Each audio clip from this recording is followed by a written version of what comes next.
This is the moment the Jeju airplane skids down the runway at Muan Airport in South Korea before crashing into a wall and bursting into flames.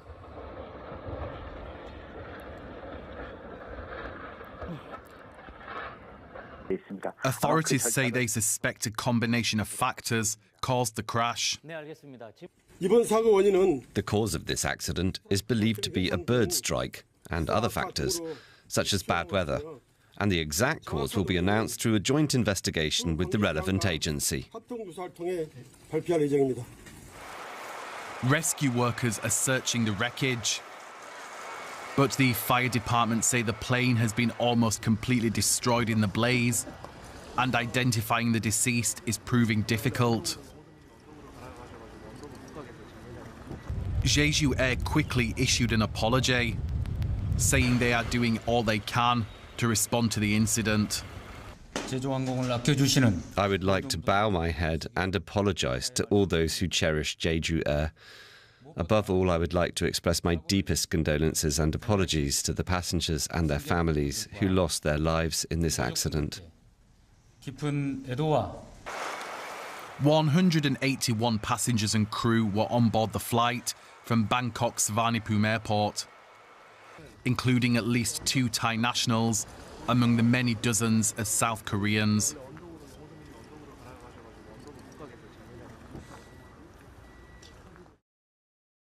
Let's speak now to journalist Jen Moon. She's at the site of the crash in Muan. Jen, thank you for being with us. What are you seeing right now? Right. I'm here at Muan International Airport in South Jeolla Province, which is about 288 kilometers south of the South Korean capital, Seoul. Hours after the crash, right now I'm seeing mortuary vehicles lining up to take bodies away, and authorities are telling me that a temporary morgue has been established. The crash site, I can tell you, smells a lot of aviation fuel. I'm seeing a lot of workers in protective suits and masks who are combing the area, while soldiers are searching through bushes for possible recovered dead bodies. 124 people have been recovered, bodies have been recovered from the site, with 55 people still missing. And Jen, this comes at a pivotal time in South Korea. What's the reaction in the country to this tragedy? Right. So a lot of shock as the crash happened took place early on Sunday morning. So roughly about 8 hours ago, this Sunday morning, and the plane crash, which is one of the deadliest plane crashes in South Korean aviation history so far, couldn't come at a worse time as this nation goes through a political chaos with a president impeached about a few weeks ago, followed by the impeachment of the acting president, then acting president, who was the prime minister, and now in power is another acting president who is third in line, the vice prime minister of this country. He has declared the zone a special disaster zone. He was here to look at the site and to support the bereaved families. I'm also seeing lots of family members rushing to the site to identify bodies or in hopes of finding their loved ones who were on board to have survived. But authorities here tell me that hopes are fading and it's very slim right now of any kind of recovery. Okay. South Korean journalist Jen Moon, thank you for giving us that update. Thanks. Richard Levy is an aviation expert. I asked him what could have caused the crash. Good morning, Tommy.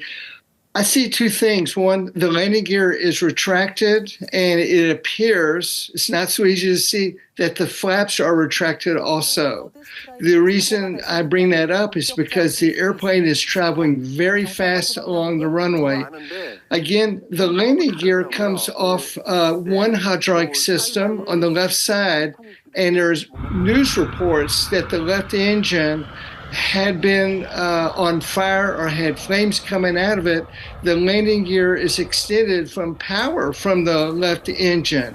However, there's a backup system in the cockpit, in the flight deck, that you have cables, handles you pull, and you can extend the landing gear. So that's a mystery to me of why, even with an engine malfunction, why the crew did not manually extend the landing gear. The other hydraulic system extends the flaps. The flaps come out of the wings. What's the advantage of the flaps? It helps you land at a slow speed. As you can see in the video, they're going at a very fast speed on the runway without the flaps extended, without the landing gear extended. Now I can see the reverse thrust is working. That's a different system also, and they crash into a concrete barrier at the end of the runway.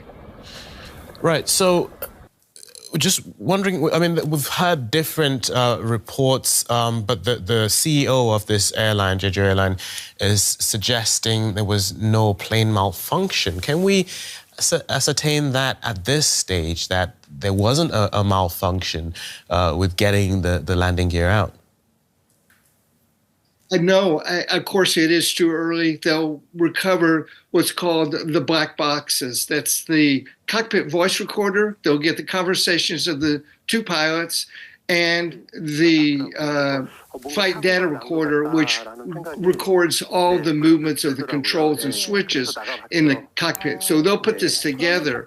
But I do see a malfunction. Of course, it is not normal to land the airplane without the landing gear extended. Even if there had been a malfunction with the engine, I'm not saying it would have been very easy, but in training, and I'm an instructor on this aircraft with a major airline in the United States, we do give engine malfunctions, and the crew would, if possible, execute a go-around and then extend the landing gear, or circle around and then extend the landing gear manually. I happen to respectfully disagree. There is a major malfunction right here. There have been suggestions of a possible bird strike. Can that affect the landing gear? I read that also, Tommy, and I find that not impossible, but nearly impossible. Bird strikes do happen at low altitude during takeoff and landing, and that the bird will hit an engine or hit the wings, so it could be the source of an engine fire, engine malfunction, but the airplane can safely be flown after a bird strike. The bird strike would affect the landing gear, I don't see that as a possibility. Nothing is impossible. Again, it's too early to say that. And if birds did strike the left engine and the left engine failed, if that's the case, you can still manually extend the landing gear from the flight deck. This is a 737-800, extremely reliable airplane with a very, very good safety record. We're seeing multiple things here because you're mentioning the aspect of the flaps, but also the landing gear. I'm just wondering, was there any other way this could have been handled? Probably, I don't know if, I mean, this is just my ignorance of aviation, but the point at which the plane hits the runway to give enough time for a skid or I don't know, would there have been another option for the pilots? To touchdown and skid, if you have no flaps, the flaps will not extend, you're going to have a very fast landing speed. They have a very fast landing speed. So you pick an airport, time permitting, with a very long runway. As you can see from the video there, Tommy, the weather is not a factor. The weather is beautiful this day in South Korea. So that's not a factor. And so the research, the safety investigation will find exactly what happened.